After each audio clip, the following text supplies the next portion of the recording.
ഇത് യഹോവയുണ്ടാക്കിയ ദിവസം ഇന്ന് നാം സന്തോഷിച്ച് ആനന്ദിക്കുക എന്ന് ദൈവവചനത്തിൽ കാണുന്നത് പോലെ ആരാധനയിൽ നിങ്ങളോടൊപ്പം ആയിരിക്കാൻ ദൈവം ഇടയാക്കുന്ന ദൈവത്തിൻ്റെ കൃപകളെ ഓർത്ത് സ്തോത്രം ചെയ്യുന്നു.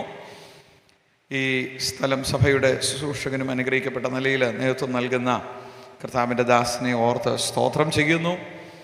ഇവിടെ ആയിരിക്കുന്ന മറ്റ് കർത്താവിൻ്റെ ദാസന്മാർ ഒക്കെ ദൈവം എല്ലാവരെയും അനുഗ്രഹിക്കട്ടെ. ദൈവമക്കൾ, കുടുംബങ്ങൾ, കുഞ്ഞുങ്ങൾ എല്ലാവരെയും ദൈവം ധാരാളമായി അനുഗ്രഹിക്കുമാറാകട്ടെ. കുടുംബമായി ഇന്ന് ഈ ദിവസങ്ങളിൽ നിങ്ങളോടൊപ്പം ആയിരിക്കണമെന്നാണ് ഞങ്ങളും ആഗ്രഹിച്ചത്.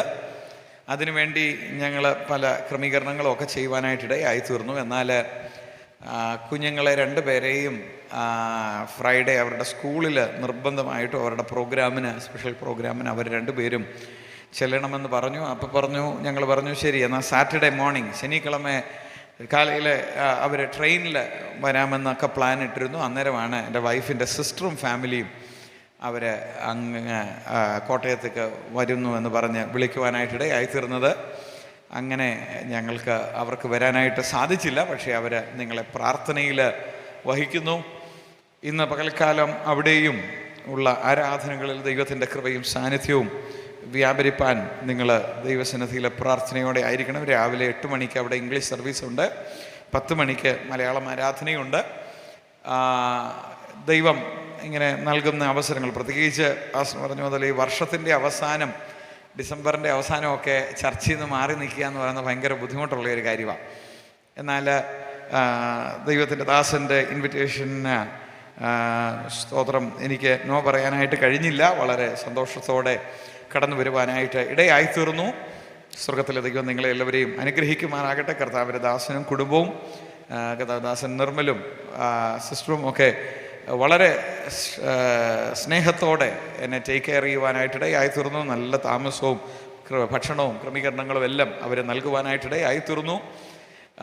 ഈ 3 ദിവസങ്ങളിലേക്ക് എന്നെ ഇവിടേക്ക് ക്ഷണിച്ച കർത്താവിൻ്റെ ദാസനും ദൈവസഭയ്ക്കും ഉള്ള നന്ദിയെ പൊതുവിൽ ഞാൻ ഈ തരുണത്തിൽ അറിയിക്കുകയാണ്. ദൈവം നിങ്ങളെ ധാരാളമായി അനുഗ്രഹിക്കുമാറാകട്ടെ.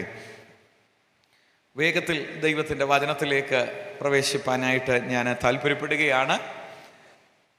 ദൈവം നൽകിയ ഒരു ചിന്ത ഇന്ന് പകൽക്കാലം നിങ്ങളുമായി ഞാൻ പങ്കുവെക്കുകയാണ്. 1 തെസ്സലോനിക്ക ലേഖനം 5-ാമത്തെ അധ്യായം.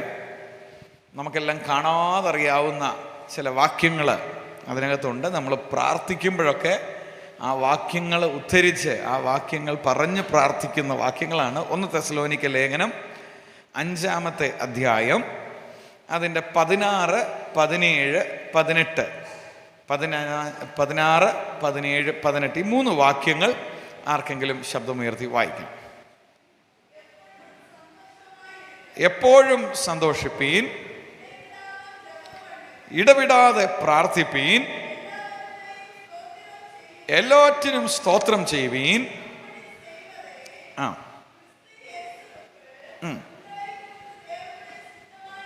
ഇതല്ലോ നിങ്ങളെക്കുറിച്ച് ക്രിസ്തുയേശുവിൽ ദൈവേഷ്ടം. മതി. നമുക്ക് വളരെ പരിചയമുള്ള വേദഭാഗമാണ്. കുഞ്ഞുങ്ങൾക്ക് വരെ അറിയാം. കൊച്ചു കുഞ്ഞുങ്ങളൊക്കെ ചിലപ്പോൾ പഠിക്കുന്ന വാക്യങ്ങളായിരിക്കാം, വളരെ ചെറിയ വാക്യങ്ങൾ. നമ്മുടെ വീടുകളിലൊക്കെ ഒരുപക്ഷെ ബോർഡിലൊക്കെ എഴുതി വെച്ചിട്ടുണ്ടാകും, ചർച്ചുകളിലുണ്ടാകും. അല്ലെങ്കിൽ നമ്മൾ പ്രാർത്ഥിക്കുമ്പോഴൊക്കെ ഈ വാക്യങ്ങൾ പറയും. 3 കാര്യങ്ങളാണ് അവിടെ പറയുന്നത്. എപ്പോഴും സന്തോഷിപ്പീൻ, ഇടവിടാതെ പ്രാർത്ഥിപ്പീൻ, എല്ലാറ്റിനും സ്തോത്രം ചെയ്യുവീൻ. ഞാൻ ഒരു ചോദ്യം ചോദിച്ചുകൊണ്ട് ആരംഭിക്കട്ടെ. എപ്പോഴും സന്തോഷിക്കുന്നവരൊന്ന് കൈ ഉയർത്താമോ? ചില ബുദ്ധിമുട്ടാണ്. ഇടവിടാതെ പ്രാർത്ഥിക്കുന്നവര്, എല്ലാറ്റിനും സ്തോത്രം ചെയ്യുന്നവര് ഒന്ന് കൈവക്കാമോ? അധികം പേര് കൈവക്കില്ല, എവിടെയും പൊക്കില്ല. പ്രസംഗിക്കുന്ന എനിക്കും കേൾക്കുന്ന നിങ്ങൾക്കും ഒക്കെ ഒരുപോലെ ബുദ്ധിമുട്ടുള്ള ഒരു കാര്യമാണ് ഈ വാക്യങ്ങളിൽ പറയാനായിട്ടിടയാകുന്നത്. എപ്പോഴും സന്തോഷിപ്പീൻ, ഇടവിടാതെ പ്രാർത്ഥിപ്പീൻ, എല്ലാറ്റിനും സ്തോത്രം ചെയ്യുവീൻ. എന്നിട്ട് അതിന് കീഴെ എഴുതിയിട്ടുണ്ട്, ഇതല്ലോ നിങ്ങളെക്കുറിച്ച് ക്രിസ്തുയേശുവിൽ ദൈവേഷ്ടം. നമ്മളെപ്പറ്റി ദൈവത്തിൻ്റെ ഇഷ്ടം എന്താ? ഇവിടെ പറയുന്നുണ്ട്. ഈ 3 വാക്യങ്ങൾ പറയുമ്പോൾ അതിൻ്റെ ഇടയിൽ ഫുൾ സ്റ്റോപ്പ് ഇടാമേ, ഒരു സെമിക്കോളൻ ഇട്ട് അത് കണ്ടിന്യൂസാ പറഞ്ഞിട്ട് പറയുകയാണ്, എപ്പോഴും സന്തോഷിപ്പീൻ, ഇടവിടാതെ പ്രാർത്ഥിപ്പീൻ, എല്ലാറ്റിനും സ്തോത്രം ചെയ്യുവീൻ, ഇതല്ലോ നിങ്ങളെക്കുറിച്ച് ക്രിസ്തുയേശുവിൽ ദൈവേഷ്ടം. അതിന് മേളിൽ കുറേ കാര്യങ്ങൾ പറയുന്നുണ്ട്, അതെല്ലാം പോകാൻ എൻ്റെ മുമ്പിൽ സമയമില്ല. ഈ 3 കാര്യങ്ങളിലെ 1-2 കാര്യങ്ങൾ വേഗത്തിൽ നിങ്ങളുമായി പറഞ്ഞ് ഇന്ന് പകൽക്കാലം ഇരിക്കാനായിട്ടാണ് താല്പര്യപ്പെടുന്നത്. ചില വേദപണ്ഡിതന്മാർ പറയുന്നത് ഇത് ഇംപോസിബിൾ, നടക്കത്തില്ല, ഇതൊരിക്കലും നടക്കത്തില്ല, ഇത് അസാധ്യം, സാധ്യമാകത്തില്ല. എപ്പോഴും സന്തോഷിപ്പീൻ, ഇടവിടാതെ പ്രാർത്ഥിപ്പീൻ, എല്ലാറ്റിനും സ്തോത്രം ചെയ്യും. ആരാല ഇതെല്ലാം ചെയ്യാൻ മുടിയും? അവർ പറയും നടക്കത്തില്ല. പക്ഷേ നടക്കാത്തൊരു കാര്യം നമ്മളോട് ചെയ്യാൻ ബൈബിൾ പറയുമോ? ഒരിക്കലുമില്ല. നടക്കാത്ത ഒരു കാര്യം ചെയ്യാൻ ദൈവം നമ്മളോട് ഒരിക്കലും പറയത്തില്ല. അപ്പം ഞാൻ ഇതിനെക്കുറിച്ച് വായിക്കാനും ചിന്തിക്കാനും ഒക്കെ ഇടയായി തീർന്നു. കർത്താവെ, പിന്നെ എന്താ ഇത് പറയുന്നത്?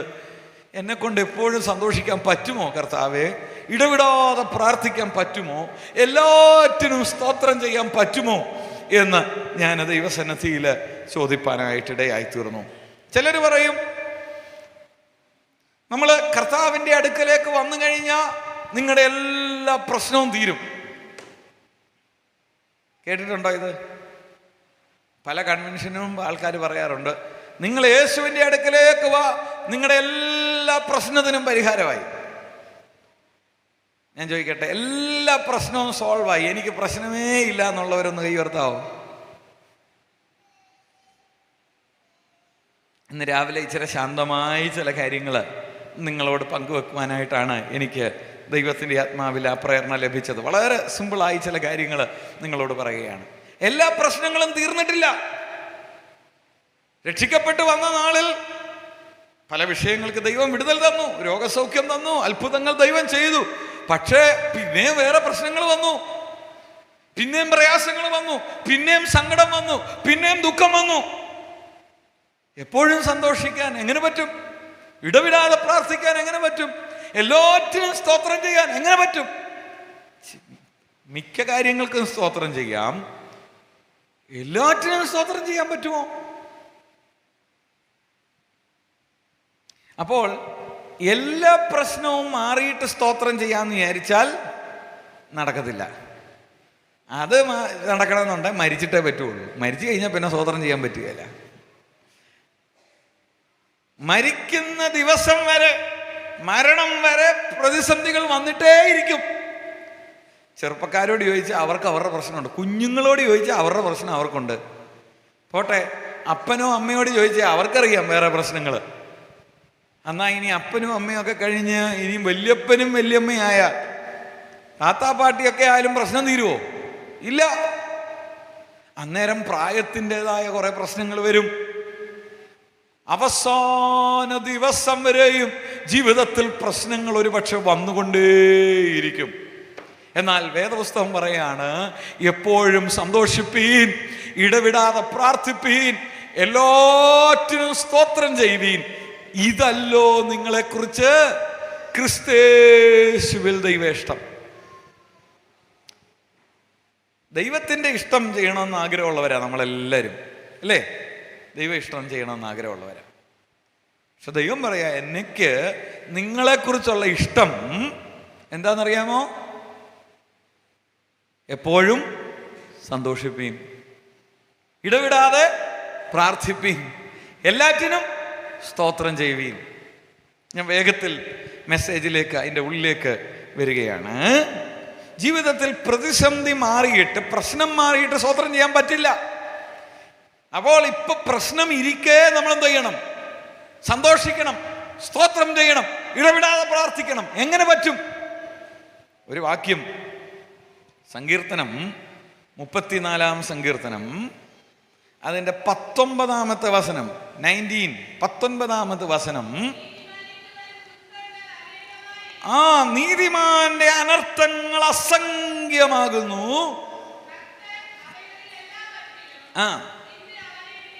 അവ എല്ലാറ്റിൽ നിന്നും യഹോവ അവനെ വിടുവിക്കുന്നു. ഇന്ന് പകൽക്കാലം പറയട്ടെ, പ്രശ്നം അവിടെ ഉണ്ട്, പ്രശ്നമില്ല എന്ന് പറഞ്ഞില്ല, ഇനി പ്രശ്നം വരമാട്ടെ എന്ന് പറയുന്നില്ല. പക്ഷേ നീതിമാന്റെ അനർത്ഥങ്ങൾ അസംഖ്യമാണെങ്കിലും പേടിക്കണ്ട. ധാരാളം എണ്ണം പറ്റാത്ത പ്രശ്നങ്ങൾ വന്നാലും അതിൻ്റെ നടുവിൽ നിന്നെല്ലാം ദൈവം നമ്മെ വിടുവിപ്പാനിടയായിത്തീരും. ഇന്ന് പകൽക്കാലം കരങ്ങൾ ഉയർത്തി ദൈവത്തിന് സ്തോത്രം ചെയ്യാൻ കഴിയുമോ? അവ എല്ലാറ്റിൽ നിന്നും ദൈവം നമ്മെ വിടുവിക്കും. ഹല്ലേലൂയ. കർത്താവ് പറയുകയാണ്, നമ്മുടെ പ്രശ്നങ്ങൾക്ക് ദൈവം പരിഹാരം നൽകും. അവിടെ പറയുന്നത് അവ എല്ലാറ്റിൽ നിന്നും. എത്ര പ്രശ്നമുണ്ടോ അത്രയും വിടുതലുകൾ ദൈവം നമുക്ക് വേണ്ടി ചെയ്യുവാനിടയായിത്തീരും. ഒരിക്കല് ഒരു കുതിരപ്പുറത്ത് ഒരു മനുഷ്യൻ യാത്ര പോവുക. അപ്പം താൻ കുതിരപ്പുറത്ത് യാത്ര ചെയ്ത് ഇങ്ങനെ ദൂരെ പോകുന്ന വഴിയിൽ ഒരു വലിയ കുഴിയിൽ പോയി വീണു. താനും കുതിരയും അകത്ത് വീണു. കയറാൻ നോക്കിയിട്ട് തനിക്ക് എത്തുന്നില്ല.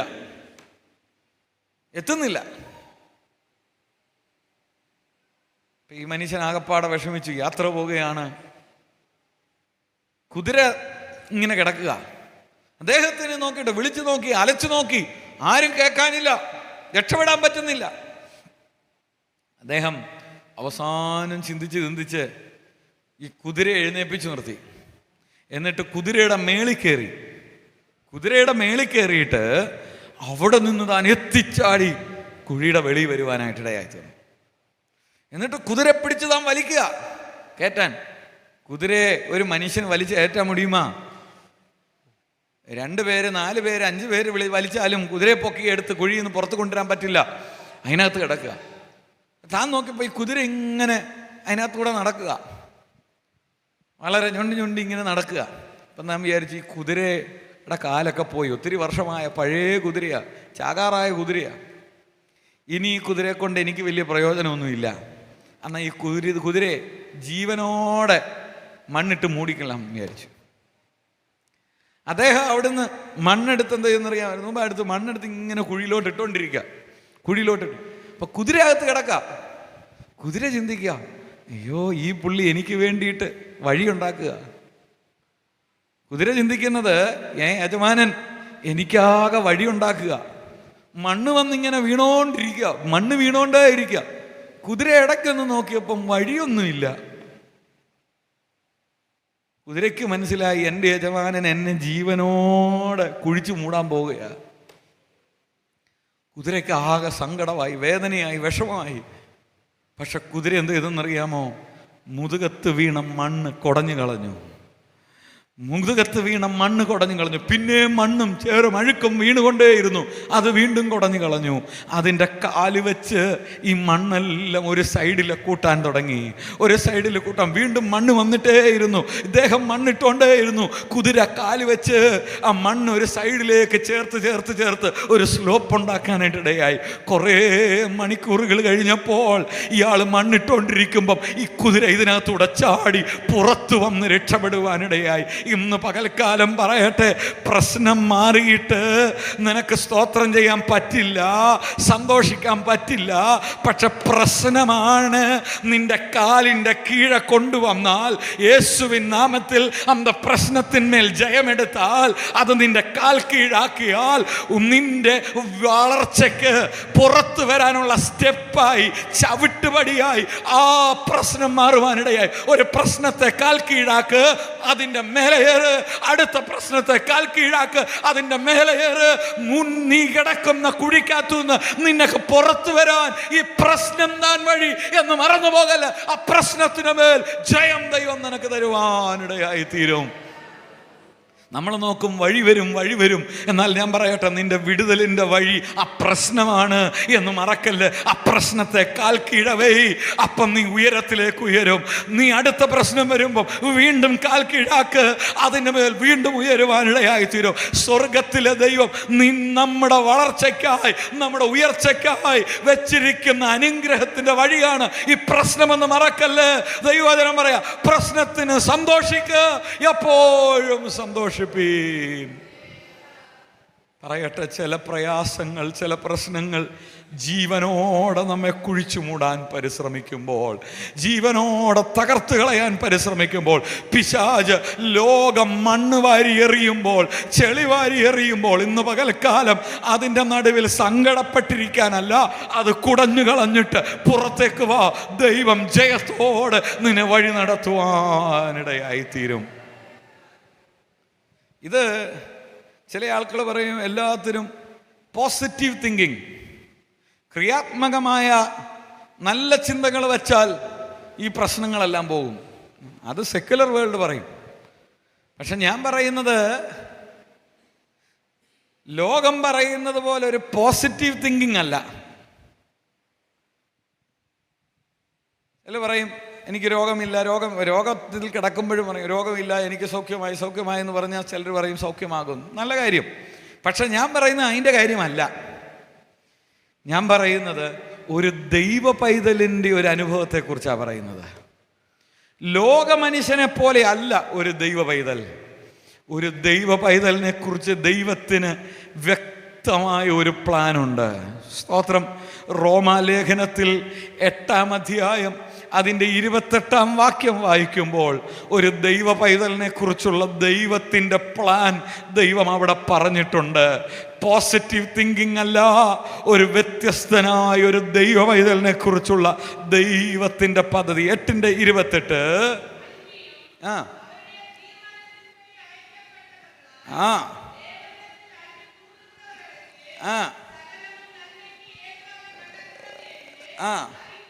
മതി. എന്നാൽ ദൈവത്തെ സ്നേഹിക്കുന്നവർക്ക്, നിർണയപ്രകാരം വിളിക്കപ്പെട്ടവർക്ക് തന്നെ സകലവും നന്മയ്ക്കായി കൂടി വ്യാപരിക്കും. ഇന്ന് പകലക്കാലം പറയട്ടെ, ലോകം മണ്ണെറിയുമ്പോൾ, മണ്ണെറിഞ്ഞ് നിന്നെ കുഴിച്ചു മൂടാൻ നോക്കുമ്പോൾ, പിശാചായവൻ നിന്നെ തകർക്കാൻ നോക്കുമ്പോൾ, പിശാച് നിന്റെ നന്മയ്ക്കല്ല നിന്റെ ശാപത്തിനു വേണ്ടി ചെയ്യുമ്പോൾ, ദൈവം ആ പ്രശ്നത്തെ തിരിച്ചിട്ട് നിന്റെ നന്മയ്ക്കായി കൂടി വ്യാപരിപ്പിക്കുവാനിടയായി തീരും. ഒരു പ്രയാസം വരുമ്പോൾ ഇന്ന് പകൽക്കാലം യേശുവിൻ്റെ നാമത്തിൽ സന്തോഷിക്കുക.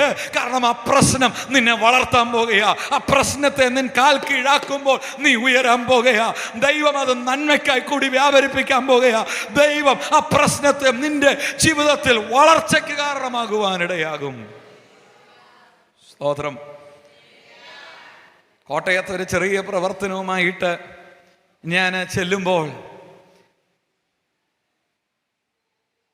ദൈവം തന്ന ആലോചന പ്രകാരം ദൈവസഭയിൽ ശുശ്രൂഷിക്കാൻ ആരംഭിച്ചു. കുറച്ച് പേരേ ഉള്ളൂ, പുതിയൊരു പ്രവർത്തനം. കുറച്ചൊരു 3-4 ഫാമിലി അവർ കടന്നു വന്നിങ്ങനെ പ്രാർത്ഥനയ്ക്ക് കൂടിയിരിക്കുകയാണ്. സ്തോത്രം. ദൈവം നൽകിയ ആലോചനകൾ അവിടെ പങ്കുവെക്കുവാനിട, ദൈവം ജനത്തെ കൊണ്ടുവരാൻ തുടങ്ങി, ആളുകൾ കടന്നു വരാൻ തുടങ്ങി, ദൈവവേല അവിടെ ശക്തമായി വളരുവാനിടയായി. അന്നേരം എതിർപ്പുകളും തുടങ്ങി. സ്തോത്രം. പ്രസ്ഥാനത്തിനകത്തു നിന്നും പുറത്തു നിന്നും ഒക്കെ ആളുകൾ, സ്തോത്രം, ലോകമനുഷ്യനല്ല, സ്തോത്രം, ദൈവമക്കളെന്ന് പറയുന്ന മറ്റു പല സ്ഥലത്തു നിന്നുള്ള ആളുകൾ പറഞ്ഞു, ഇവൻ വന്നാൽ കോട്ടയത്ത് ദൈവപ്രവൃത്തി നടക്കും, ഇവനെ ഓടിക്കണമെന്ന് പറയുവാനിടയായി. എനിക്കെതിരെ പദ്ധതികളുമായി വന്നു. എന്നാൽ ഞാൻ പറയട്ടെ, ഞങ്ങളെ തകർത്ത് കളയാൻ നോക്കിയതിൻ്റെ നടുവിൽ ആ പ്രശ്നത്തെ ദൈവം എൻ്റെ നന്മയ്ക്കായി തിരിച്ചു വിടുവാനിടയായി. നിർണയപ്രകാരം വിളിക്കപ്പെട്ട ദൈവപൈതലാണോ നീ? ദൈവപൈതലെ, നമുക്ക് വേണ്ടി സ്വർഗത്തിലെ ദൈവം ആ പ്രശ്നത്തെ അനുഗ്രഹമാക്കുവാനിടയാകും. ആ പ്രശ്നങ്ങൾ കാരണം എന്നെ അറിയാത്തവർ അറിയാൻ തുടങ്ങി. യേശുവിൻ്റെ നാമം അവിടെ എല്ലാം പരക്കുവാനിടയായി തീർന്നു. പ്രശ്നങ്ങൾ ഏറിയപ്പോൾ ദൈവത്തിൻ്റെ വിടുതലും ദൈവം അതിനകത്ത് നൽകുവാനിടയായി. സ്വർഗത്തിൽ സ്വർഗത്തിലെ ദൈവം ആ വിടുതൽ നൽകിയപ്പോൾ ആളുകൾ പറഞ്ഞു, ഇത് ദൈവപ്രവൃത്തിയാണ്, യഹോവയാൽ കൂടാതെ ഒരു കാര്യവും അവിടെ ചെയ്യാൻ പറ്റില്ല. ஆனால் യഹോവ ഇറങ്ങി വന്ന് പ്രവർത്തിച്ചതാണ് ഇതെന്ന് ആളുകൾ പറയാൻ തുടങ്ങി. അത് കേട്ട് കഴിഞ്ഞപ്പോൾ എനിക്കൊന്ന് മനസ്സിലായി, പ്രശ്നങ്ങൾ വരട്ടും, ஆனால் പ്രശ്നങ്ങളെ കാൽ കീഴാക്കിയിട്ട് എന്നെ ജയത്തിലേക്ക് നിർണയപ്രകാരം വിളിക്കപ്പെട്ടവർക്ക് സകലവും നന്മയ്ക്കായി കൂടി വ്യാപരിക്കുമെന്നുള്ള ദൈവവചനം നിറവേറുവാനായിട്ടിടയായി തീർന്നു. ഒരിക്കല് ഒരു രാജാവ് തൻ്റെ പ്രൈം മിനിസ്റ്റർ മന്ത്രിയുമായിട്ട് വേട്ടയാടാനായിട്ട്, ഹണ്ടിങ്ങിനായിട്ട്, മാനിനെ എഴുതിടാനായിട്ട് വനത്തിലേക്ക്, കാട്ടിലേക്ക് പോയി. ഭടന്മാരുണ്ട്, സോൾജിയേഴ്സ് ആയിട്ടുള്ളവർ കൂടെയുണ്ട്, മന്ത്രിയുണ്ട്, രാജാവും. ഇവരിങ്ങനെ പൊക്കോണ്ടിരിക്കുക. ഉൾവനത്തിലേക്ക് പോയി കഴിഞ്ഞപ്പോൾ ഇതാ ഒരു മാൻ രാജാവിൻ്റെ മുമ്പിലൂടെ ഓടിപ്പോകുന്നത് കാണാനിടയായി. ആ രാജാവ് തൻ്റെ പിന്നിൽ നിന്ന് അമ്പെടുത്ത് വില്ല് കുലച്ച് ഓടുന്ന ആ മാനിനെ ലക്ഷ്യം വെച്ച് എയ്യുവാനായിട്ടിടയായി തീർന്നു. കൃത്യമായിട്ട്, കറക്റ്റായിട്ട് ആ അമ്പ് ചെന്ന മാനിനെ കൊണ്ട് ആ മാൻ കീഴ വീഴുവാനിടയായി തീർന്നു. മന്ത്രിയും ഭടന്മാരും എല്ലാം പോയി ഈ മാനിനെയൊക്കെ എടുത്തുകൊണ്ട് രാജാവിൻ്റെ അടുക്കലേക്ക് വന്നു. രാജാവേ, എത്ര സന്തോഷം! ഇതാ താങ്കൾ ആ അമ്പ് വെച്ച് കറക്റ്റായി, കൃത്യമായി ആ മാനിനെ എഴുതിട്ടല്ലോ. ஆனால் രാജാവിൻ്റെ മുഖത്ത് നോക്കിയാൽ സങ്കടം. രാജാവിൻ്റെ മുഖത്ത് സന്തോഷമില്ല. അപ്പൊ മന്ത്രി പറഞ്ഞു, രാജാവേ സന്തോഷിക്ക്, ഞങ്ങൾ സന്തോഷിക്കും, നമുക്കെല്ലാം സന്തോഷിക്കാം. അങ്ങയ്ക്ക് ആദ്യത്തെ അമ്പെടുത്ത് ആ മാനിനെ എഴുതിടുവാനിടയായല്ലോ. രാജാവ് തൻ്റെ വിരൽ ഉയർത്തിയിട്ട് പറഞ്ഞു, അമ്പെയ്യുമ്പോൾ എൻ്റെ വിരലിൽ ഉരസിയിട്ടാ പോയത്, എൻ്റെ വിരൽ കൊഞ്ചം കട്ടായിருக்கு, അങ്ങ് മുറിവുണ്ട് എന്ന് പറയുവാനിടയായി, രക്തം പൊടിച്ചു പോകുന്നു എന്ന് പറയുവാനായിട്ടിടയായി തീർന്നു. ആ മന്ത്രി പറഞ്ഞു, രാജാവേ അതൊരു ചിന്ന കാര്യം, நீங்க செஞ்சது பெரிய காரியம், இந்த சின்ன கட்டுக்காக எதுக்கு வேவலாதிப்படுது, அதெல்லாம் நம்ம மருந்தெல்லாம் போட்டு ക്ലീൻ ആക്കിയിടുவோം, அதை ഓർത്ത് കവലപ്പെട വേണ്ട, സന്തോഷിക്ക എന്ന് പറഞ്ഞു. ആണാ രാജാവുക്ക് സന്തോഷം വരില്ല. മന്ത്രി പറഞ്ഞു, രാജാവേ സന്തോഷിക്ക, എല്ലാം നന്മയ്ക്കായി, എല്ലാം നന്മയ്ക്കായി. രാജാവിന് കോപം വന്നു. അത് പറഞ്ഞു, രാജാവിൻ്റെ വിരൽ കട്ടാകുന്നത് നന്മയ്ക്കായി. മന്ത്രി പറഞ്ഞു, രാജാവേ എല്ലാം നന്മയ്ക്കായി, എല്ലാം നന്മയ്ക്കായി. രാജാവിൻ്റെ കോപം ജ്വലിച്ച് രാജാവ് സോൾജിയേഴ്സെ കൂപ്പിട്ടിട്ട് പറഞ്ഞു, അവനെ കെട്ടിയിട്. ഭടന്മാര് പറഞ്ഞു, രാജാവേ വേണ്ട, നമ്മ മന്ത്രിതാ, അവനെ കെട്ടിയിട്, എൻ്റെ വിരൽ മുറിഞ്ഞത് നന്മയ്ക്കാണെന്ന്. ആ മന്ത്രിയെ ആ കാട്ടിൽ കെട്ടിയിട്ടിട്ട് രാജാവും ഭടന്മാരും തിരിച്ചു പോയിക്കൊണ്ടിരിക്കുക. ആ നേരത്തിൽ ഉൾവനത്തിൽ നിന്ന് കുറച്ച് ആളുകൾ വന്ന് ഈ രാജാവേയും ഇവരെല്ലാം പിടിച്ചുകൊണ്ട് ഉള്ളിലേക്ക് കൊണ്ടുപോയി. ഒത്തിരി നേരം നടന്ന് അകത്തേക്ക് പോയി കഴിഞ്ഞപ്പോഴാണ് കാണുന്നത്, അവിടെ ഒരു യാഗപീഠം കെട്ടിയിട്ട് അവിടെ പുരോഹിതനും ആളുകളും എല്ലാം നോക്കിയിരിക്കുകയാണ്. കുലീന കുടുംബത്തിൽ നിന്ന്, രാജകുടുംബത്തിൽ നിന്ന്, വലിയ കുടുംബത്തിൽ നിന്ന് ഒരാളെ അവരുടെ ദൈവന് യാഗം കഴിക്കാൻ വേണ്ടിയിട്ട് രാജാവിനെ കൊണ്ടു നിർത്തിയിട്ട് യാഗം കഴിക്കാനായിട്ട് വന്ന പുരോഹിതൻ വന്ന ആ സ്ത്രീയർ വന്നിട്ട് എന്ത് ചെയ്തെന്നറിയാമോ? രാജാവിൻ്റെ തല മുതൽ താഴെ വരെ ചെക്ക് ചെയ്തപ്പോൾ ഈ ചെറിയ മുറിവ് കണ്ടിട്ട്, ഈ രക്തം കണ്ടിട്ട് പറഞ്ഞു, ഇവനെ യാഗത്തിക്ക് പറ്റാതെ, ഊനമില്ലാത്ത, മുറിവില്ലാത്ത, പ്രശ്നമില്ലാത്ത മുഴുമയായിരിக்கிற ഒരുത്തിനെ താൻ ഈ യാഗത്തുക്ക് വേണമെന്ന് പറയുവാനിടയായി തീർന്നു. ആ രാജാവിനെ വെറുതെ വിടുവായി. രാജാവ് പോയപ്പോഴാണ് ഓർത്തത്, അയ്യോ എൻ്റെ മന്ത്രി പറഞ്ഞത് കറക്റ്റ്, ഈ മുറിവുതാ എന്നെ രക്ഷിച്ചിരിക്ക്, ഈ മുറിവുതാ എനിക്ക് ആപത്തിൽ നിന്ന് പെരിയ ആപത്തിൽ നിന്ന് ജീവനെ കാപ്പാത്തത്. അന്ത മന്ത്രിയുടെ അടുക്കൽ നമുക്ക് പോയി വേഗത്തിൽ അവനെ കൊണ്ടുവരണമെന്ന് പറഞ്ഞു. അവർ മന്ത്രിയുടെ അടുക്കലേക്ക് പോയി. മന്ത്രിയോട് പറഞ്ഞു, രാജാവ് പറഞ്ഞു, എന്നോട് ക്ഷമിക്കണം, എന്നെ മன்னிச்சிடுங்க, ഉങ്ങളെ ഇങ്ങ കെട്ടിയിട്ടത് തപ്പായി പോച്ച്. മന്ത്രി പറഞ്ഞു, ഇല്ല രാജാവേ, അതും നന്മയ്ക്കായി. രാജാവ് ചോദിച്ചേടാ, നിനക്കാരണ്ട് കൈവശം തന്നോ? എന്ത് വാ തുറന്നാൽ എല്ലാം നന്മയ്ക്കായി, എല്ലാം നന്മയ്ക്കായി, എല്ലാം നന്മ, നിനക്കെന്നെ വട്ടാന്നോ? മന്ത്രി പറഞ്ഞ, അല്ല രാജാവേ, ഉങ്ങളെ ചെക്ക് പണ്ണ് നേരത്തിലെ കട്ട് കണ്ടതിനാല ഉങ്ങളെ വെറുതെ വിട്ടിട്ടേ, அடுத்தது பதிலாக என்னை அங்க போட்டு அங்க യാഗം കഴിച്ചിരുപ്പാങ്ക. ഇന്ന് പകലക്കാലം ഞാൻ പറയട്ടെ, ദൈവ പൈതല്, ഒരു ദൈവ പൈതലിൻ്റെ ജീവിതത്തിൽ സകലവും നന്മയ്ക്കായി കൂടി വ്യാപരിക്കുകയാണ്. ഒരു ദോഷം വന്നാലും, ഒരു രോഗം വന്നാലും, ഒരു പ്രശ്നം വന്നാലും, കുഞ്ഞുങ്ങളുടെ വിഷയം വന്നാലും, ഇന്ന് പകലക്കാലം കർത്താവിൻ്റെ സന്നിധിയിൽ സന്തോഷിപ്പാൻ ദൈവവചനം പറയുന്നത് പോലെ എപ്പോഴും സന്തോഷിപ്പാൻ നമുക്കിടയായി തീരട്ടെ. ദൈവത്തിൻ്റെ വചനം പറയുകയാണ്, എപ്പോഴും സന്തോഷിപ്പീൻ. കാരണം ആ പ്രശ്നത്തെ നമുക്ക് നന്മയായി കൂടി വ്യാപരിപ്പിക്കുന്ന ദൈവത്തിൻ്റെ കരം നമുക്ക് വേണ്ടി എഴുന്നള്ളുവാനിടയായി തീരും. സന്തോഷിക്കാൻ ഇനിയും കാരണമുണ്ട്. എങ്ങനെയാ സന്തോഷിക്കാൻ പറ്റുന്നത്?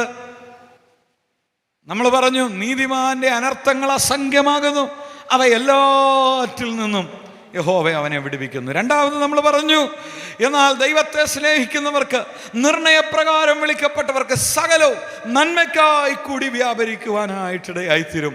നമ്മൾ വീണ്ടും പറയുവാനിടയായി തീർന്നു, നമ്മളെ ജീവനോടെ കുഴിയിൽ മൂടുവാൻ പരിശ്രമിക്കുന്ന പ്രശ്നമാണ് നമ്മുടെ വളർച്ചയുടെ, നമ്മുടെ ഉയർച്ചയുടെ ചവിട്ടുപടി. അതിനാൽ സന്തോഷിക്കുവാനിടയായി തീരണം. ഹബക്കൂക്കിൻ്റെ പുസ്തകത്തിൽ ചില വാക്യങ്ങൾ എന്നെ തൊടുവാനിടയായി തീർന്നു. 3-ാമത്തെ അധ്യായം, ഹബക്കൂക്കിൻ്റെ പുസ്തകം 3-ാമത്തെ അധ്യായം, അതിൻ്റെ 17-18 വാക്യങ്ങൾ. ആ ആ ആ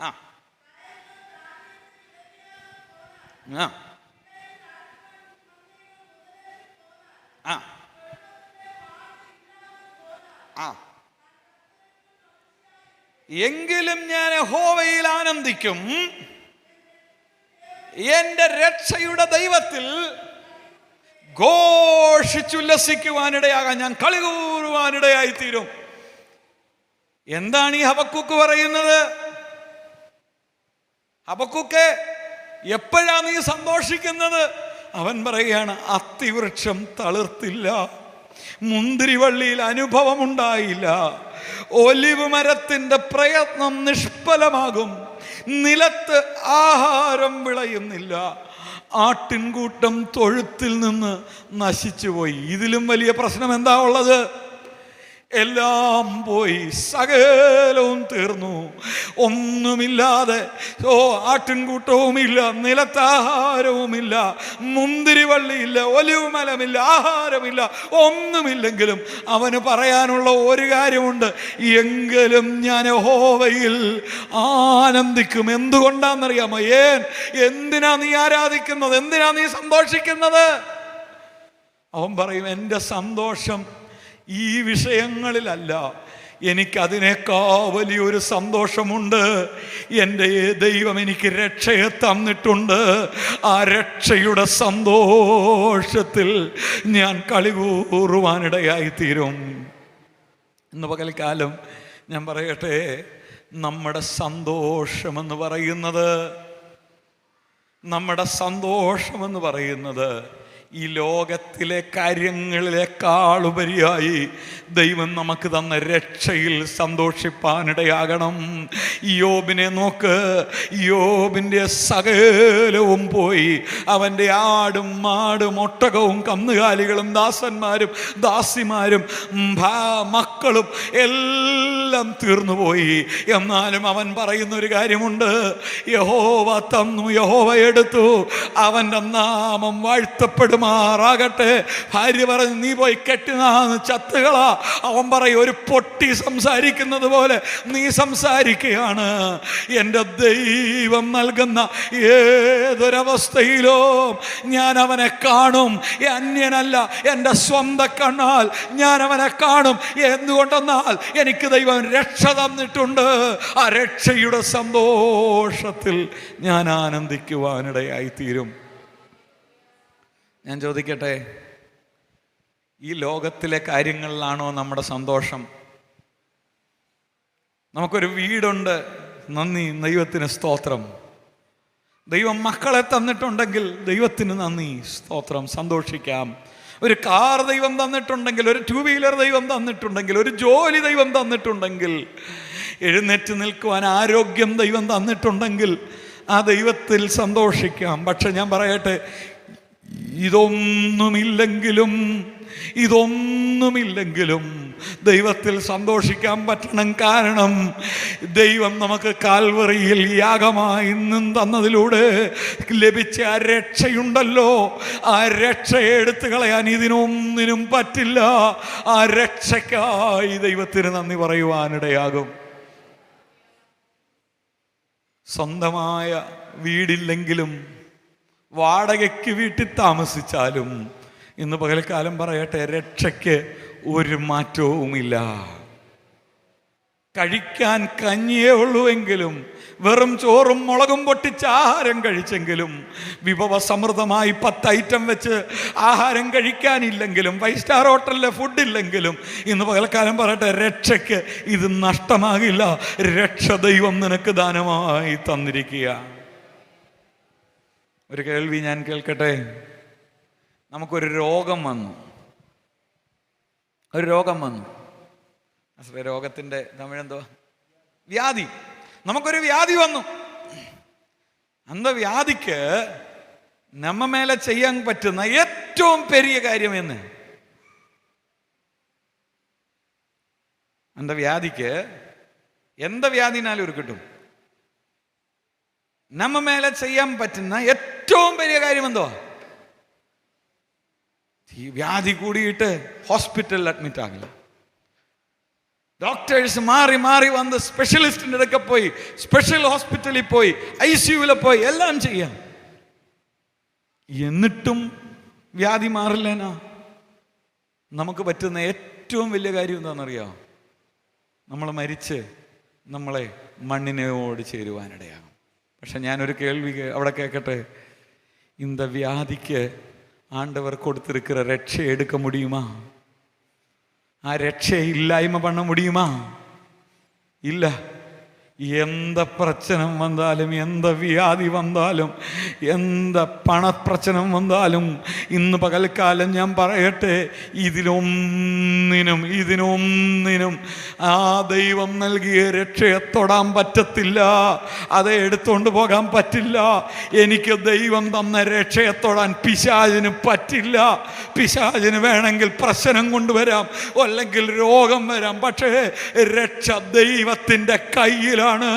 അത് തൊടാൻ ഒരുത്തനും പറ്റില്ല. എങ്കിൽ ഇന്ന് പകൽക്കാലം സന്തോഷിക്കാൻ എത്ര പേര് തയ്യാറാകും? ബൈബിൾ പറയാണ്, എപ്പോഴും സന്തോഷിപ്പീൻ. വ്യാധിയുടെ നടുവിലും ഇന്ന് പകൽക്കാലം ദൈവത്തിന്റെ നടുവിൽ സന്തോഷിക്കുക. ആ വ്യാധി പ്രശ്നമാക്കണ്ട. ആ വ്യാധിക്ക് മേലെ രക്ഷയുണ്ട്. ആ രക്ഷയെ തൊടാൻ ആർക്കും പറ്റില്ല. സ്തോത്രം. അതുകൊണ്ടാണ് പൗലോസ് പറയാനിടയായി തീർന്നത്, നമ്മൾ നേരത്തെ വായിച്ച റോമാലേഖനം 8-ാം അധ്യായം 38-39 വാക്യങ്ങൾ ഞാൻ പറഞ്ഞു പോകാം. മരണത്തിനോ ജീവനോ ദൂതന്മാർക്കോ വാഴ്ചകൾക്കോ അധികാരങ്ങൾക്കോ ഇപ്പോഴുള്ളതിനോ വരുവാനുള്ളതിനോ ഉയരത്തിനോ ആഴത്തിനോ മറ്റ് യാതൊന്നും ഒരു സൃഷ്ടിക്കോ നമ്മുടെ കർത്താവായ യേശു ക്രിസ്തുവിലുള്ള സ്നേഹത്തിൽ നിന്ന് നമ്മെ വേർപിടിപ്പാൻ കഴിയുകയില്ല എന്ന് ഞാൻ ഉറച്ചിരിക്കുകയാണ്. പൗലോസിന് പറയാനുള്ളത്, വ്യാധി വരട്ടും, പ്രശ്നം വരട്ടും, ഇനിയും ദൂതന്മാരോ വാഴ്ചകളോ വരുവാനുള്ളതോ, ഇപ്പം ഇരിക്കുന്ന പ്രശ്നമോ ഇനിയും വരാനൊരിക്കുന്ന പ്രശ്നമോ ഉയരത്തിനോ ആഴത്തിനോ എൻ്റെ ദൈവവുമായിട്ടുള്ള സ്നേഹബന്ധത്തിൽ നിന്ന് പിരിക്ക മുടിയാതെ. കാരണം ആ സന്തോഷം, ആ രക്ഷയുടെ സന്തോഷം അവനെന്നെ ഉടുപ്പിച്ചിരിക്കുകയാണ്. ആ രക്ഷയെ തൊടാൻ ഇതിന് പറ്റില്ല. ഈ ശരീരം 50, 60, 70, 80, 90 വയസ്സ്, ഏറിയാൽ 100 വയസ്സ്, പിന്നെ മണ്ണിനോട് ചേരുവാനിടയാകും. എന്നാൽ ദൈവം തന്ന രക്ഷ 30 അല്ല, 50 അല്ല, 100 അല്ല, നിത്യത വരെ നീളുന്ന രക്ഷയാണ് ദൈവം നൽകിയിരിക്കുന്നത്. ആ രക്ഷയോർത്ത് ദൈവത്തിന് സ്തോത്രം ചെയ്യാം. ഇന്ന് പകൽക്കാലം ആ രക്ഷ പ്രാപിച്ച ദൈവമക്കൾ കരങ്ങൾ ഉയർത്തി ദൈവസന്നിധിയിൽ സന്തോഷത്തോടെ കർത്താവിന് സ്തോത്രം പറഞ്ഞാട്ടെ. ഹല്ലേലൂയാ, ഹല്ലേലൂയാ, ഹല്ലേലൂയാ. ദൈവമേ, അങ്ങ് തന്ന ആ രക്ഷയ്ക്കായി നന്ദിയപ്പാ. അതുകൊണ്ടാണ് അപ്പോസ്തല പ്രവർത്തികളുടെ പുസ്തകത്തിൽ 5-ാം അധ്യായം 41-ാമത്തെ വചനത്തിൽ ഒരു നോക്കിയാൽ 40, 41 2 വാക്യങ്ങളിൽ നോക്കിയാൽ ചില കാര്യങ്ങൾ നമുക്ക് അവിടെ കാണാനായിട്ട് സാധിക്കും. അപ്പോസ്തലന്മാരെ വിളിച്ച് ആ സന്നിധി സംഘത്തിൻ്റെ മുമ്പിൽ നിർത്തിയിരിക്കുകയാണ്. അവരെ എടുത്തിട്ട് അടിക്കാനായിട്ട് കൽപ്പന കൊടുത്തു. 40, 41 വാക്യങ്ങൾ 5-ാം അധ്യായം 40, 41. ആ ആ ആ ആ ആ അവരുടെ നാമത്തിക്കാക താങ്കൾ അമ്മാനം പെരുവരുതുക്ക് പാത്തിരരാക എണ്ണപ്പെടുന്നതാക അവരെന്നാ ചെയ്തെന്നറിയാമോ? സന്തോഷത്തോടെ ദൈവസന്നിധിയിൽ അവരെ ഏൽപ്പിക്കുവാനിടയായി. ഇന്ന് പകൽക്കാലം പറയട്ടെ, ഇതാണ് രക്ഷയുടെ സന്തോഷം. അടികിട്ടുമ്പം കരയല്ല, അടികിട്ടിയപ്പോഴും എൻ്റെ രക്ഷ എനിക്ക് ദൈവം തന്നിട്ടുണ്ട്. ആ രക്ഷയ്ക്കായി സ്തോത്രം. പ്രശ്നം വന്നപ്പോൾ അവർ കരഞ്ഞില്ല, അവർ പോയി വ്യാകുലപ്പെട്ടില്ല, അവർ സ്വന്ത് പോയില്ല. പകരമോ അവർക്ക് പറയാൻ സന്തോഷം, സന്തോഷം, എൻ്റെ രക്ഷ എൻ്റെ യേശു എനിക്ക് തന്നകയാൽ. ഇന്ന് പകൽക്കാലം പറയട്ടെ, ദൈവസിത്തം എന്നെ നമ്മളെക്കുറിച്ച് ബൈബിൾ പറയുകയാണ്. എപ്പോഴും സന്തോഷിപ്പീൻ, എപ്പോഴും സന്തോഷിപ്പീൻ. ക്രിസ്തുവിൻ്റെ നാമത്തിനായി കഷ്ടമനുഭവിക്കുന്നത്, അടിയേൽക്കുന്നത് സന്തോഷമായി അവർ തീരുവാനിടയായി. ഇങ്ങനെ പോയാൽ എൻ്റെ സമയം എന്നെ അനുവദിക്കില്ല. വേഗത്തിൽ ഞാൻ മുമ്പോട്ട് പോവുകയാണ്. 2-ാമത്തെ കാര്യം നമുക്ക് കാണാൻ കഴിയുന്നത്, ഒന്ന് എപ്പോഴും സന്തോഷിപ്പീൻ. 2-ാമത്തെ കാര്യം അവിടെ പറയുന്നത് ഇടവിടാതെ പ്രാർത്ഥിപ്പീൻ, ഇടവിടാതെ പ്രാർത്ഥിപ്പീൻ. ഒരു 2-3 വീക്സ് മുന്നാടി ഒരു TPM church, the Pentecost mission ചർച്ചിൽ, അവിടെ ഒരു കല്യാണത്തിലേക്ക് എന്നെ ക്ഷണിക്കുവാനായിട്ടിടയായി തീർന്നു. സാധാരണ അവരങ്ങനെ വേറെ ആരെയും അവർ കയറ്റത്തില്ല, വേറെ ഒരു സഭയിലുള്ള ആളുകളെയും അവിടെ കയറ്റില്ല. പക്ഷേ എങ്ങനെയോ എനിക്കൊരു അവസരം നൽകുവാനായിട്ടിടയായി തീർന്നു. അവിടെ ചെന്ന് ആ ശുശ്രൂഷകളിൽ ഞാനും ഭാഗവാക്കായിക്കൊണ്ടിരിക്കുമ്പോൾ എന്നെയും അവരുടെ കൂട്ടത്തിൽ ഇരുത്തി ദൈവത്തിൻ്റെ സന്നിധിയിൽ ആ ശുശ്രൂഷകൾക്കൊക്കെ അവസരം നൽകുവാനായിട്ടിടയായി തീർന്നു. അങ്ങനെ ആ ശുശ്രൂഷയുടെ ഭാഗമായിക്കൊണ്ടിരുന്നപ്പോൾ ഞാൻ ഇങ്ങനെ നോക്കിക്കൊണ്ടിരുന്നപ്പോൾ അവരുടെ ഒരു ബ്രദർ, നമ്മൾ ബ്രദർ എന്ന് വിളിച്ചാൽ നമ്മുടെ സഹോദരന്മാർ, അവർ ബ്രദർ എന്ന് വിളിക്കുന്ന അവരുടെ പാസ്റ്റർമാരെ അവർ ബ്രദർ എന്നാണ് വിളിക്കുന്നത്. അവരുടെ ഒരു ബ്രദർ, ഒരു 5-6 ബ്രദർമാരിപ്പുണ്ട്. അതിലൊരാളൊരു പേപ്പറിൽ ഇങ്ങനെ ഒരു കോഡ് പോട്ടിട്ടിരിക്കുക. കുറച്ച് നേരം ഇങ്ങനെ എന്തോ ചെയ്യാന്നറിയാം, ഇങ്ങനെ വരയിടും. കുറച്ച് നേരം കഴിയുമ്പോൾ പിന്നെ ഒരു വരയിടും. കുറച്ച് നേരം കഴിയുമ്പോൾ പിന്നെ ഒരു വരയിടും. നാലാമതൊരു വരയിടും. 4 കഴിഞ്ഞ് കുറച്ച് നേരം കഴിയുമ്പോൾ 5-മത് അത് 4 ഇങ്ങനെ കട്ട് ചെയ്ത്, നമ്മൾ ഈ പിള്ളേർ സ്കൂളിൽ കളിക്കത്തില്ല, ഇങ്ങനെ 4 കോഡ് പോട്ടിട്ട് ഇങ്ങനെ വെട്ടുന്നു. ഞാൻ ഇങ്ങനെ ചിന്തിക്കട, ഈ പാസ്റ്റർക്ക്, ഈ ബ്രദർക്ക് വേറെ പണിയൊന്നുമില്ലേ? ഞാൻ ഇങ്ങനെ കുറച്ച് നേരം ഇങ്ങനെ ആലോചിച്ചു. കല്യാണമൊക്കെ കഴിഞ്ഞ് ഞാൻ പോയി ചോദിച്ചു, ബ്രദറെ എന്താ അവിടെ ഇങ്ങനെ ചോണ്ടിരുന്നേ? അപ്പം പുള്ളിയുടെ ബൈബിളിൻ്റെ ഫ്രണ്ടിൽ ഒരു പേപ്പറുണ്ട്, ഈ പേനയുണ്ട്, ഇത് വെച്ച് ഇങ്ങനെ പോകണം. അദ്ദേഹം പറയാ, ഞാൻ എപ്പോഴും സ്തോത്രം ചെയ്തുകൊണ്ടിരിക്കുക. ഒരു 25 സ്തോത്രം പറയുമ്പോൾ ഞാനൊരു കോഡിടും. അടുത്ത 25 ആകുമ്പോൾ അടുത്ത കോഡ്, 20 ആകുമ്പോൾ ഒരു കോഡിടും. അടുത്ത 20 ആകുമ്പോൾ ഒരു കോഡിടും. 4 എണ്ണം ആകുമ്പോൾ 80ആയി. 5-മത് 100 എണ്ണം ആകുമ്പോഴത്തേക്കും തിരിച്ചൊരു കോഡിടും. അപ്പോൾ ഓരോ സെറ്റിനും 100 സ്തോത്രം പറഞ്ഞു എന്നാണ്. ഇങ്ങനെയാണോ ദൈവം പറയുന്നത്? ഇടവിടാതെ പ്രാർത്ഥിപ്പിൻ ആണോ? എപ്പോഴും പ്രാർത്ഥിച്ചുകൊണ്ടിരിക്കണം. അപ്പം ഞാൻ നോക്കിയപ്പോഴും പിന്നെ നോക്കിയ പുള്ളിയുടെ വാ നോക്കി ഇങ്ങനെ സ്വോത്രം സ്വോത്രം സ്വോത്രം സ്വോത്രം. അല്ലേലേ TPM ചർച്ചിൽ പോയാൽ തുടക്കം മൊത്തം അവസാനം വരെ സ്വോത്രം പറഞ്ഞാൽ എല്ലാവരും സ്വോത്രം സ്വോത്രം സ്വോത്രം സ്വോത്രം സ്വോത്രം സ്വോത്രം സ്വോത്രം സ്വോത്രം. എൻ്റെ തൊണ്ട നിന്ന് പോകും. അവർ പിന്നെയും സ്വോത്രം സ്വോത്രം സ്വോത്രം സ്വോത്രം ഇങ്ങനെ പറഞ്ഞുകൊണ്ടിരിക്കുക. ഇടവിടാതെ പ്രാർത്ഥിക്കാൻ പറഞ്ഞതല്ല. അങ്ങനെയാണെങ്കിൽ നമുക്ക് വേറെ ആളോട് വർത്താനം പറയാൻ പറ്റില്ല, ഇടവിടാതെ പ്രാർത്ഥിച്ചുകൊണ്ടിരിക്കാൻ. പക്ഷേ ഞാൻ ഒരു വാചകം പറഞ്ഞ് ആ ഭാഗം അങ്ങ് വിടുകയാണ്. ദൈവം എന്താ പറയുന്നതെന്നറിയാം, ചെയ്യുന്നതെല്ലാം പ്രാർത്ഥനയോടെ ചെയ്യുവാനിടയാകണം. ഒന്നുകൂടെ ഞാൻ പറയാം, അടുക്കളയിൽ കിച്ചണിൽ വെജിറ്റബിൾ കട്ട് ചെയ്തുകൊണ്ടിരിക്കുമ്പോഴും ദൈവസന്നിധിയിൽ പ്രാർത്ഥനയോടെ കട്ട് ചെയ്തുകൊണ്ടിരിക്കാനായിട്ട് പറ്റും. രാവിലെ സ്തോത്രം എഴുന്നേറ്റ് കാര്യങ്ങൾ ചെയ്യുമ്പോഴും പ്രാർത്ഥനയോടെ ചെയ്യാൻ പറ്റും. കിടക്കുമ്പോഴും പ്രാർത്ഥനയോടെ കിടക്കാൻ പറ്റും. ആലയത്തിലേക്ക് വരുമ്പോൾ പ്രാർത്ഥനയോടെ ചെയ്യാൻ പറ്റും. സ്കൂളിൽ പോയി പഠിക്കുമ്പോഴും പ്രാർത്ഥനയോടെ പഠിക്കാൻ. കർത്താവേ, അങ്ങയുടെ ജ്ഞാനവും കൃപയും എനിക്ക് തന്നല്ലാതെ എനിക്ക് സ്കൂളിൽ കർത്താവേ എനിക്ക് പഠിക്കാൻ പറ്റില്ല. അങ്ങയുടെ കൃപ പകരണം. സ്തോത്രം. നമ്മൾ ചെയ്യുന്ന എല്ലാ കാര്യവും പ്രാർത്ഥനയോടെ ചെയ്യും. വീട്ടിൽ നിന്ന് പുറത്ത് പോകണമെങ്കിൽ പ്രാർത്ഥനയില്ലാതെ പോകരുത്. വീട്ടിൽ തിരിച്ചു കയറി വരുമ്പോൾ പ്രാർത്ഥിച്ചിട്ടേ കയറാവുള്ളൂ. ഞാൻ പറയട്ടെ, പ്രാർത്ഥന നമ്മുടെ ജീവിതത്തിൻ്റെ ഒരു ഭാഗമായി മാറുവാനിടയായി തീരണം. പ്രാർത്ഥിക്കാത്ത ക്രിസ്ത്യാനിയേ അല്ല. പ്രാർത്ഥിക്കാത്ത ക്രിസ്ത്യാനി പിന്മാറ്റക്കാരനെന്നല്ല ഞാൻ പറഞ്ഞത്.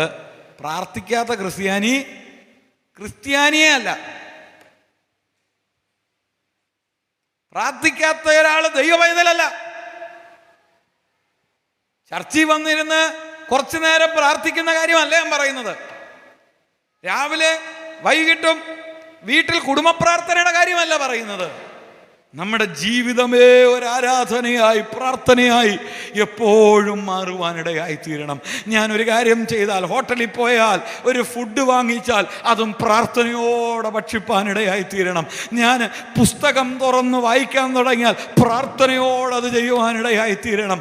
ഞാനൊരു പുതിയ ഡ്രസ്സ് വാങ്ങിച്ചാൽ പ്രാർത്ഥനയോടെ അത് ഉപയോഗിപ്പാനിടയാകണം. എൻ്റെ ജീവിതം പ്രാർത്ഥനാ ജീവിതമായി മാറുവാനിടയായി തീരണം. പ്രാർത്ഥിക്കാത്ത ഒരു ദൈവപൈതൽ വെള്ളത്തിന് പുറത്തെടുത്തിട്ട ഒരു മീൻ പോലെയാണ്. മീനാണോ? അത് വെള്ളത്തിലാണ് ജീവിക്കുന്നത്. മീനിനെ എടുത്ത് വെള്ളത്തിൽ മുക്കിയാൽ മീൻ ചത്തുപോവോ? നമ്മളെ വെള്ളത്തിൽ മുക്കി, നമ്മളെ തണ്ണിക്കകത്ത് റിവറിൽ കൊണ്ട് വെള്ളത്തിനകത്ത് ആറ്റിനകത്ത് മുക്കിയാൽ നമ്മൾ ചത്തുപോവും. പക്ഷെ മീനിൻ്റെ ജീവനെന്ന് പറയുന്നത് ഈ വെള്ളത്തിലാണ്. വെള്ളമില്ലെങ്കിൽ മീൻ ചത്തുപോകും.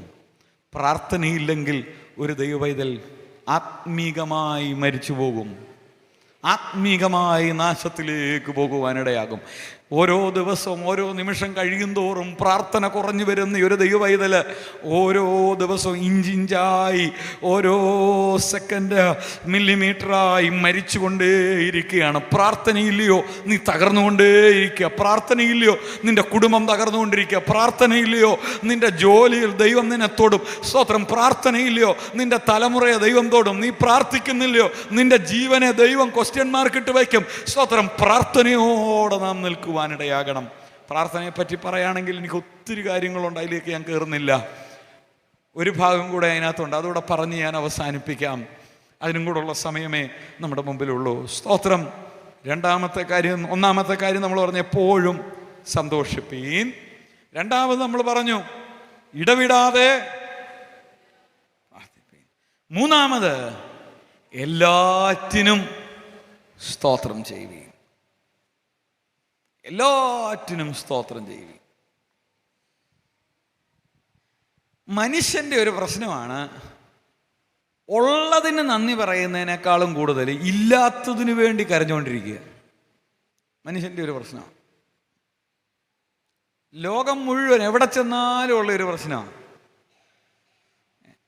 ദൈവം ഒരു വീട് തന്നിട്ടുണ്ട്, വീടിന് സ്തോത്രം പറയുന്നതിനേക്കാൾ കൂടുതൽ അയ്യോ അവരുടെ വീട് വലിയ വീടാ, എനിക്ക് അങ്ങനെ ഒരു വീട് തന്നിരുന്നേ.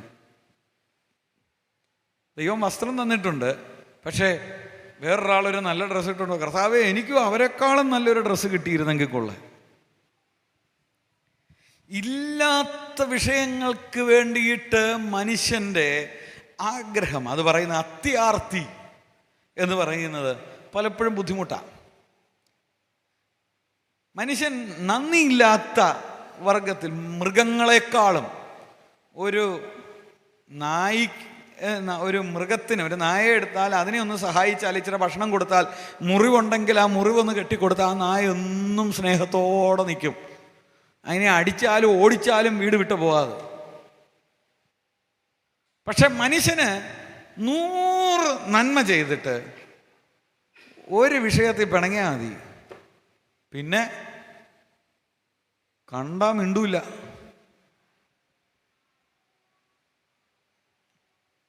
സ്വന്തം സഹോദരനും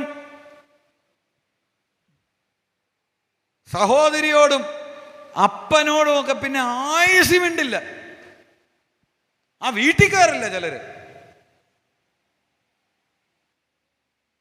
കാര്യം ഒരു വാക്ക് പറഞ്ഞു പോയി, ഒരു തെറ്റ് പറ്റിപ്പോയി, അതോടെ തീർന്നു. സ്നേഹിച്ച് വളർത്തി ഭക്ഷണം കൊടുക്കുന്ന, നേരത്തെ ഞാൻ പറഞ്ഞ ഒരു നായയെ അടിച്ച് ഓടിക്കാൻ നോക്കിയാലും പോകത്തില്ല. കൊണ്ടുപോയി കിലോമീറ്റർ അപ്പുറത്ത് വിട്ടാലും വീട് തേടി കണ്ടുപിടിച്ച് വരും. പക്ഷേ മനുഷ്യൻ പലപ്പോഴും നന്ദിയില്ലാത്തവരാ.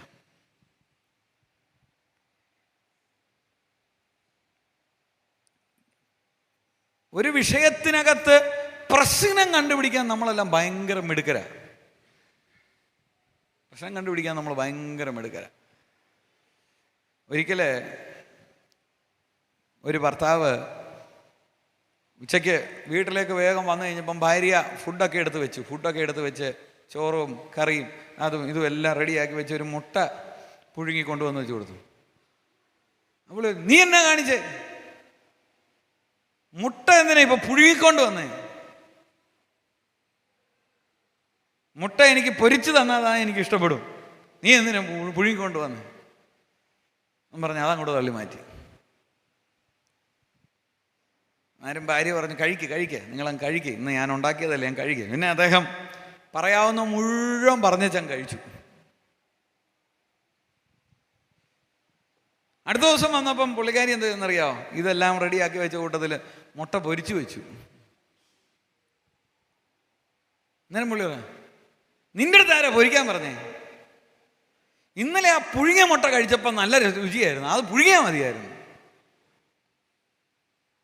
എന്നാൽ കഴിക്കുമ്പോൾ പറയത്തില്ല, എടാ നല്ല പുഴുങ്ങിയ മുട്ടയാ, നല്ലതായിരുന്നു, നാളെ എനിക്ക് അത് മതി എന്ന് പറയില്ല. അടുത്ത ദിവസം പൊരിച്ചു കൊണ്ടുവച്ചപ്പം നീ എന്തിനാ? അപ്പം ഭാര്യ എന്ത് ചെയ്തു, മൂന്നാമത്തെ ദിവസം ഒരു മുട്ട പുഴുങ്ങിയും ഒരു മുട്ട പൊരിച്ചുകൊണ്ടും വന്നു. ഇവർ ഏത് വേണേലും എടുത്തിട്ടു. അവർ പുഴുങ്ങിയതെടുത്താൽ ഞാൻ പൊരിച്ചതെടുക്കാം, അവർ പൊരിച്ചതെടുത്താൽ ഞാൻ. അന്നേരം പുള്ളിയൊക്കെ, ഡീ നീ എന്താ കാണിച്ചേ? പൊരിക്കേണ്ട മുട്ട നീ പുഴുങ്ങി, പുഴുങ്ങേണ്ട മുട്ട നീ പൊരിച്ചു. ഇല്ലാത്ത പ്രശ്നം ഉണ്ടാക്കുന്ന ആൾക്കാരാ മനുഷ്യന്. ദൈവം നൽകിയതിന് സ്തോത്രം ചെയ്ത് സന്തോഷത്തോടെ സ്വീകരിക്കുന്നതിന് പകരം, ഞാൻ മുട്ടയുടെ കാര്യം പറഞ്ഞതേ ഉള്ളൂ, ദൈവം നമുക്ക് നൽകിയ ഏത് സാഹചര്യത്തിനും എല്ലാറ്റിനും സ്തോത്രം ചെയ്യുവാനിടയാകണം. എല്ലാറ്റിനും സ്തോത്രം ചെയ്യണം. ദൈവം തലമുറയെ നൽകിയിട്ടുണ്ടെങ്കിൽ, കുഞ്ഞിനെ തന്നിട്ടുണ്ടെങ്കിൽ, അതാണായാലും പെണ്ണായാലും ദൈവത്തിന് സ്തോത്രം. ഭയങ്കര ബുദ്ധിയുള്ളയാളാണേലും ബുദ്ധി ഇച്ചിരി കുറഞ്ഞയാളാണേലും എൻ്റെ ദൈവത്തിന് സ്തോത്രം. എൻ്റെ ഭാര്യയ്ക്ക് കളറ് കുറവാണേലും ഭർത്താവിന് കഴിവ് കുറവാണെങ്കിലും എനിക്ക് തന്ന ദൈവത്തിന് സ്തോത്രം.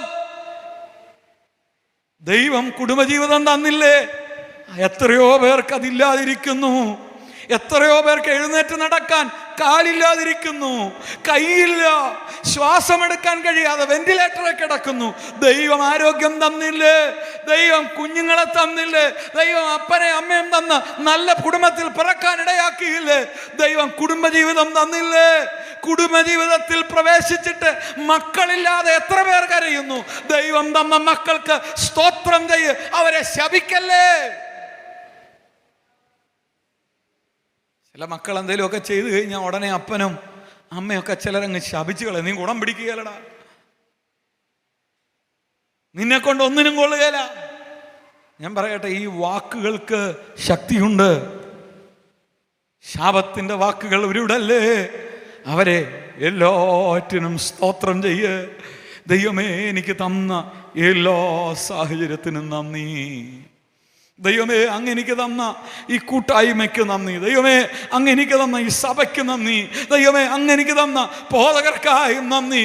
കർത്താവേ, അങ്ങ് എനിക്ക് തന്ന വാഹനത്തിന് നന്ദി, എനിക്ക് തന്ന ജോലിക്ക് നന്ദി.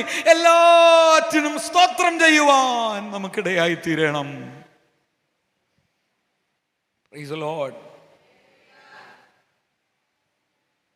പലപ്പോഴും ഇല്ലാത്തതിന് വേണ്ടിയാണ് നമുക്ക് ദൈവത്തോട് പോകാനുള്ളത്. പറയാനുള്ളത് നമ്മുടെ പ്രാർത്ഥന. നമ്മുടെ വീട്ടിലെ പിള്ളേർ, കൊച്ചു പിള്ളേർ പ്രാർത്ഥിക്കുന്ന പ്രാർത്ഥനയൊന്ന് ഇങ്ങനെ ഒന്ന് ചെവി വെച്ച് ശ്രദ്ധിച്ചേക്കണം. അവരെന്താ പ്രാർത്ഥിക്കുന്നത്? ഞങ്ങളെ അനുഗ്രഹിക്കണേ, ഞങ്ങൾക്ക് അത് തരണമേ, ഇത് തരണമേ.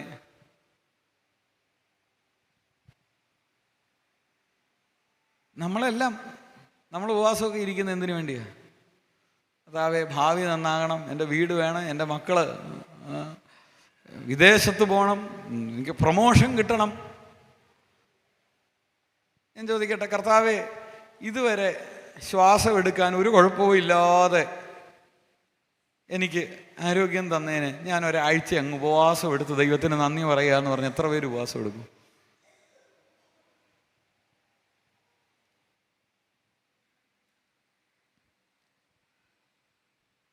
പിന്നെ ദൈവം നോക്കിയിട്ട് എല്ലാറ്റിനും സ്തോത്രം ചെയ്യാൻ പറ്റാത്തവരെ കൊണ്ട് സ്തോത്രം ചെയ്യിപ്പിക്കാൻ, പ്രാർത്ഥിക്കാത്തവരെ കൊണ്ട് പ്രാർത്ഥിപ്പിക്കാൻ ദൈവത്തിൻ്റെ കയ്യിൽ ഒരു ചെറിയ പണിയുണ്ട്. ദൈവത്തിൻ്റെ കയ്യിലൊരു ചെറിയ പണിയുണ്ട്. നമ്മൾ ഏറ്റവും കൂടുതൽ പ്രാർത്ഥിക്കുന്ന എപ്പോഴാ? കഷ്ടം വരുമ്പം അല്ലേ? അപ്പം നമ്മളെ കൊണ്ട് പ്രാർത്ഥിപ്പിക്കണേ ദൈവം എന്തു ചെയ്യണം? അപ്പം പിന്നെ ദൈവം നോക്കിയിട്ട് കഷ്ടം കൊടുത്താൽ ഇവരെൻ്റെ അടുത്ത് വരും. ഇവർക്കൊരു പ്രശ്നം കൊടുത്താൽ എന്നെ വിട്ടു പോകത്തില്ല. അന്നേരം ഉപവസിക്കും, അന്നേരം സ്തോത്രം ചെയ്യും, അന്നേരം സഭയ്ക്ക് വേണ്ടി ദൈവനാമത്തിൽ കൊണ്ടുവന്ന് പണം കൊടുക്കാൻ ഒരു പ്രശ്നവും ഇല്ല. ഡോക്ടറിൻ്റെ അടുക്ക പോയി ഇന്ന് ഒരു രോഗിയായിട്ട് കുഞ്ഞിനെ കിടത്തിയാൽ മതി, അന്നേരം തീരുമാനിക്കും, അയ്യോ ദൈവമേ, എന്ത് ഒരു സൗഖ്യം തന്നാൽ ഇപ്പം ഞാൻ ഇറങ്ങിക്കോളാം. ദൈവം നോക്കിയിട്ട് നമ്മളെ ദൈവത്തോട് അടുപ്പിക്കാൻ ദൈവത്തിന് കിട്ടിയ ഒരു മാർഗം ഇതാ: നമുക്ക് കഷ്ടം തരിക. ദൈവത്തിന് അത് ഇഷ്ടമല്ല. നമുക്ക് കഷ്ടം തരുന്നത് ദൈവത്തിന് ഇഷ്ടമല്ല. പക്ഷേ ദൈവത്തോട് അടുക്കുന്നില്ല എങ്കിൽ, ദൈവത്തിൽ നിന്ന് അകന്നു പോകുമ്പോൾ നമ്മെ തിരിച്ചു കൊണ്ടുവരുവാൻ, നമ്മുടെ രക്ഷ ഇല്ലാതായി പോകാൻ, നശിച്ചു പോകാൻ, നാം കുഴിയിൽ ചെന്ന് ചാടാതിരിക്കാൻ ദൈവം നമ്മെ മടക്കിക്കൊണ്ടുവരുവാൻ, നമ്മെ പിന്മാറ്റത്തിൽ നിന്ന് ദൈവത്തോട് അടുപ്പിക്കാൻ ദൈവം നൽകുന്ന കഷ്ടത്തിനായി സ്തോത്രം. ആ കഷ്ടമല്ലേ നമ്മളെ മുഴങ്കാലിൽ നിൽക്കാൻ പഠിപ്പിച്ചത്? ആ രോഗമല്ലേ, ആ കുഞ്ഞിന് വന്ന പ്രശ്നമല്ലേ, നമ്മുടെ സാമ്പത്തിക ബുദ്ധിമുട്ടല്ലേ നമ്മെ ദൈവത്തോട് അടുപ്പിച്ചത്? നമ്മൾ ഏറ്റവും കൂടുതൽ ആത്മീകമായി വളർന്നത് ആ മുഴങ്കാലിൽ മടങ്ങുവാൻ ദൈവം തന്ന കഷ്ടമാണെങ്കിൽ, ഇന്ന് പകൽക്കാലം പറയട്ടെ, ദൈവത്തിന് സ്തോത്രം. കഷ്ടം തരാൻ ദൈവത്തിന് ഇഷ്ടമല്ല. കഷ്ടം തരുന്നതിന് മുമ്പേ സ്തോത്രം ചെയ്താൽ ഈ കഷ്ടം വരാതിരിക്കും.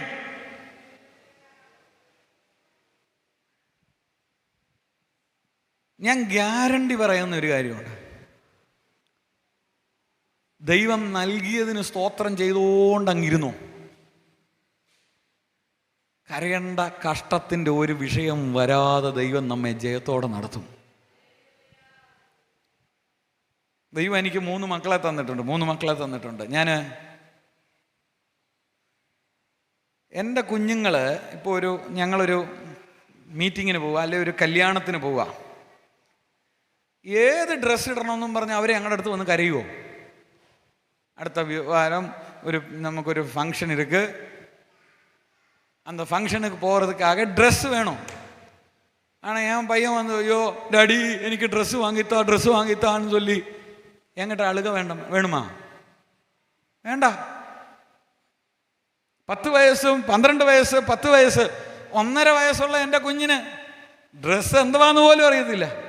ഇട്ട് കൊടുത്താൽ ഇടും, ഇട്ടില്ലെങ്കിൽ ഉള്ള നല്ല ഡ്രസ്സ് വാങ്ങി ഇട്ട് കൊടുത്താൽ തന്നെ അത് വലിച്ചു ഊരാനാണ് നോക്കുന്നത്. ആണാലും എൻ്റെ കുഞ്ഞ് ഫങ്ഷനുക്ക് പോകുമ്പോൾ അത് ബെസ്റ്റ് ഡ്രസ്സ് പോട്ട് പോകണമെന്ന് അപ്പനായ എൻ്റെ ആശയാണ്. ഞാൻ വിരുപ്പാതാ, അവർ നല്ല ചമഞ്ഞു പോകണം, നല്ല ഡ്രസ്സ് പോട്ട് പോകണം.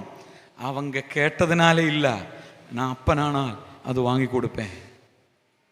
ഇന്ന് പകൽക്കാലം പറയട്ടെ, നമ്മുടെ ദൈവത്തിന് നമുക്ക് എന്ത് വേണമെന്നുള്ളത് നന്നായി അറിയാം. നമ്മൾ കിടന്ന് കരയുന്നതിന് പകരം, താതാ കർത്താവേ എന്ന് പറയുന്ന അഴുത് കിടന്ന് നിലവിളിക്കുന്നതിന് പകരം, കർത്താവെ തന്നതിന് നന്ദിയപ്പാ, എല്ലാറ്റിനും സ്തോത്രമെന്ന് ദൈവത്തോട് പറയാമെങ്കിൽ നിനക്ക് ദൈവം ഇനിയും വേണ്ടിയ നന്മകളെ തന്ന് നിന്നെ അനുഗ്രഹിപ്പാനിടയായി തീരുമെന്ന് ഇന്ന് പകൽക്കാലം പറയട്ടെ. നമ്മുടെ ആത്മീക ജീവിതത്തിൽ നമ്മെ വളർത്താൻ തന്ന ശോധനയ്ക്ക്, കഷ്ടത്തിന് സ്തോത്രം. എന്നാൽ കർത്താവെ, ഇതുവരെ ലഭിച്ച നന്മകൾക്ക് അങ്ങേക്ക് നന്ദി പറയുവാൻ എന്നെ ഇതാ സമർപ്പിക്കുന്നുവെന്ന് പറയുവാനായിട്ടിടയായി തീരട്ടെ. ഇവിടെ പറയുന്നത് നന്മയ്ക്ക് മാത്രം സ്തോത്രം പറയാനാണോ? ആണോ? ശ്വാസം എടുക്കാൻ ദൈവം സഹായിച്ചു, ഓക്സിജൻ തന്നു, സ്തോത്രം, അത് പറയാൻ എളുപ്പമാണ്. നല്ല കുഞ്ഞിനെ തന്നു, സ്തോത്രം. കുഞ്ഞിനെ തന്നില്ലെങ്കിലോ സ്തോത്രം പറയാൻ പറ്റുമോ? ബൈബിൾ എന്താ പറയുന്നത്? എല്ലാറ്റിനും അതിനും സ്തോത്രം പറയണം. എൻ്റെ ജോലി പോയി, പ്രമോഷൻ കിട്ടുമ്പോൾ സ്തോത്രം പറയാൻ എളുപ്പമാ. ജോലി പോയി, കർത്താവേ എൻ്റെ ജോലി പോയതിന് ആരെങ്കിലും വന്ന് ചർച്ച, കർത്താവേ നന്ദി, എൻ്റെ ജോലി പോയതിന് സ്തോത്രം എന്ന് പറയാറുണ്ടോ? ഞാൻ ചർച്ചയിൽ പഠിപ്പിക്കുന്ന അതിനും സ്തോത്രം പറയണം. ചിലപ്പം നീ ആ ജോലി ചെയ്തുകൊണ്ടിരുന്നെങ്കിൽ ചില ആപത്തുകളോ അനർത്ഥങ്ങളോ ദൈവത്തിൽ നിന്ന് അകന്നു പോകുന്ന അനുഭവം വന്നേക്കാം. അതിൽ നിന്ന് നിന്നെ തടഞ്ഞു മാറ്റിയ ദൈവത്തിന് സ്തോത്രം. ഞാൻ ചോദിക്കട്ടെ, ചിലപ്പോൾ റോഡ് ക്രോസ് ചെയ്യാനായിട്ട് അങ്ങോട്ട് പോയപ്പോൾ ഒരു വണ്ടി വന്ന് സഡൻ ബ്രേക്ക് ഇട്ട് നിർത്തി, വണ്ടി എന്നെ ഇടിക്കാഞ്ഞതിന് സ്തോത്രം എന്ന് നമുക്ക് പറയാം. അല്ലേ? നമ്മൾ എത്ര പ്രാവശ്യം അറിഞ്ഞില്ല എത്രയോ സ്ഥലത്ത് ദൈവം നമ്മെ വിടുവിച്ചത്. ഇനി വണ്ടി ഇടിച്ചു വീണുവെങ്കിലും അതിനും കുറയാൻ നമുക്ക് കംപ്ലൈൻ്റ് അല്ല. കർത്താവെ, അതിനായും ദൈവത്തിന് സ്തോത്രം. കാരണം ചിലയിടങ്ങളിൽ ദൈവം നമ്മെ, കഴിഞ്ഞ ദിവസങ്ങളിൽ എനിക്കും പറയാനിടയായി, രണ്ടാഴ്ചയിലധികമായി വൈറൽ ഫീവറിനായി ഞാൻ കട്ടിലിൽ കിടപ്പായിരുന്നു. ഞാൻ ദൈവത്തോട് പറഞ്ഞു, കർത്താവേ, ആ രോഗത്തിനായി സ്തോത്രമെന്ന് പറയുവാനിടയായി. ഇതെന്നെ പഠിപ്പിച്ച ഒരു അനുഭവമുണ്ട്. എൻ്റെ അമ്മയാണ് എന്നെ ഇത് പഠിപ്പിച്ചത്, എല്ലാറ്റിനും സ്തോത്രം ചെയ്യാൻ. എൻ്റെ അമ്മയുടെ പേര് ലില്ലി. എൻ്റെ അമ്മ ചിന്ന വയസ്സിലെ അമ്മയുടെ അമ്മ യേശുവിനെ സ്വന്തം രക്ഷിതാവായി സ്വീകരിപ്പാനായിട്ടിടയായി തീർന്നു. ஆனால் அப்பா பயங்கர கோபமுள்ள ஆள். அவங்க பாரம்பரிய கிரைஸ்தவ வீட்டில் இருந்து இந்த பெந்தக்கோஸ் கூட்டாய்மைக்கு போகிறதுக்கு பிடிக்கவே இல்லை, பிடிக்காது, விட மாட்டான். கொல்லுன்னு പറഞ്ഞാൽ കൊല്ലും.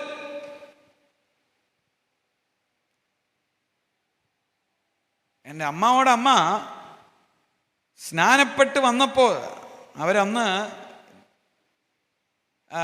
കല്യാണത്തിൻ്റെ ഒക്കെ സമയത്ത് ആനകളെയൊക്കെ കൊണ്ടുവന്ന് വലിയ ആഘോഷമായി താലിയും മാലയും ഒക്കെ ഇട്ട് വലിയ സംഗതമായിട്ടൊക്കെ പരിപാടികൾ നടത്തിയതാ.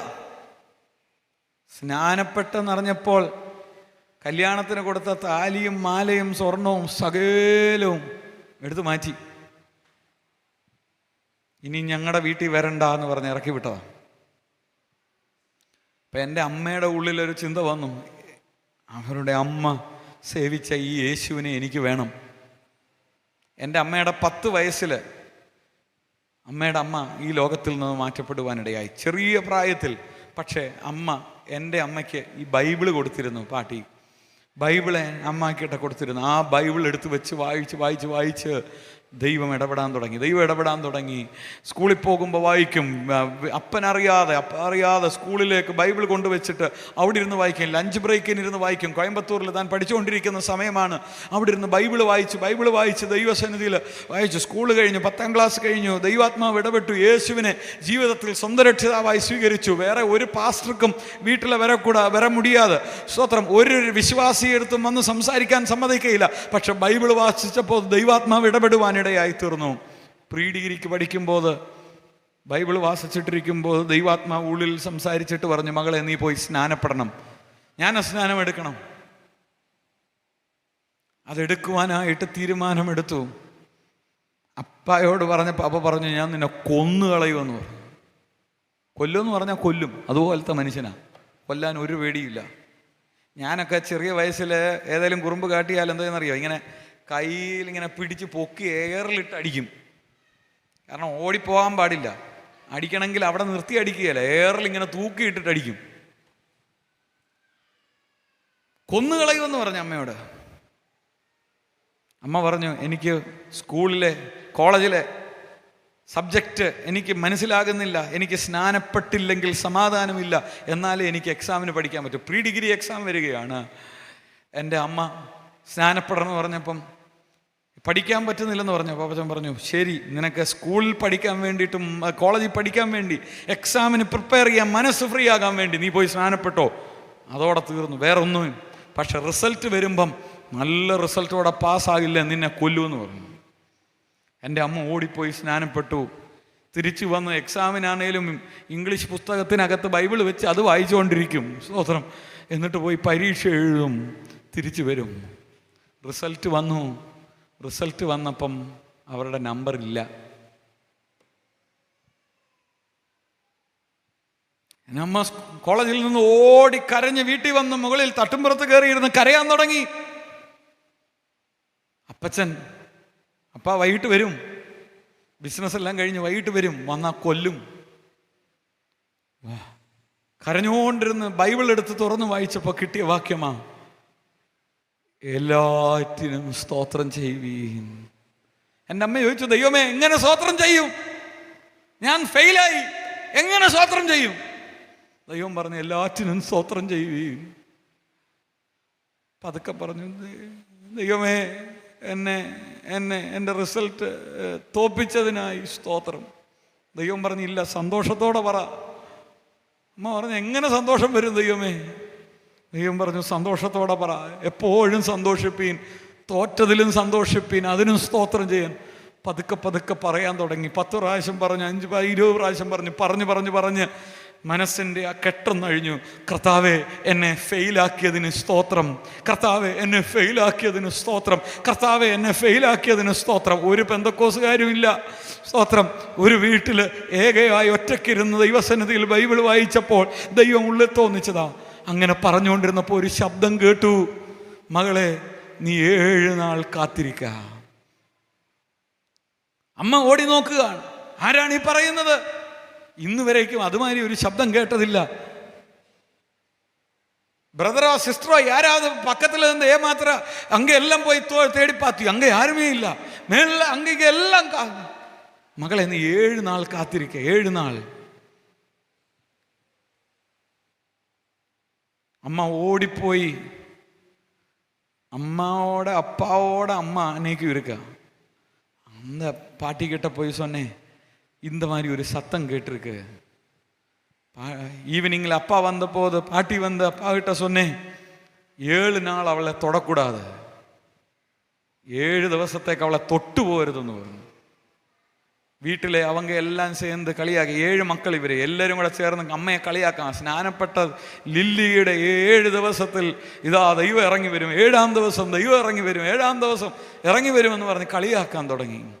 7 ദിവസവും ദൈവമേ എന്നെ ഫെയിലാക്കിയതിനായി സ്തോത്രമെന്ന് എൻ്റെ അമ്മ പറഞ്ഞു. ദൈവമേ എന്നെ ഫെയിലാക്കിയതിനായി സ്തോത്രം.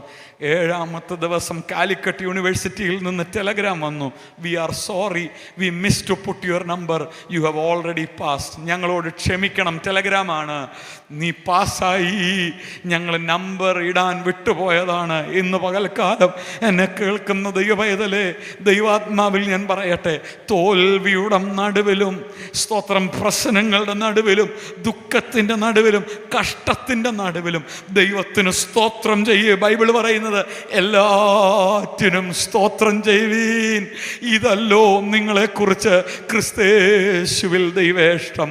ഇന്ന് പകലക്കാലം എൻ്റെ വാക്കുകൾ നിർത്തുമ്പോൾ ഞാൻ ഇങ്ങനെ പറയട്ടെ, ദൈവം നൽകിയ എല്ലാറ്റിനും സ്തോത്രം ചെയ്യുവാൻ നമുക്കിടയായി തീരട്ടെ. പ്രതിസന്ധികൾ ഏറിയാലും പ്രശ്നങ്ങൾ ഏറിയാലും ഇന്ന് പകൽക്കാലം ആ ദൈവത്തിൻ്റെ മുഖത്തേക്ക് നമുക്ക് നോക്കുവാനിടയാകട്ടെ.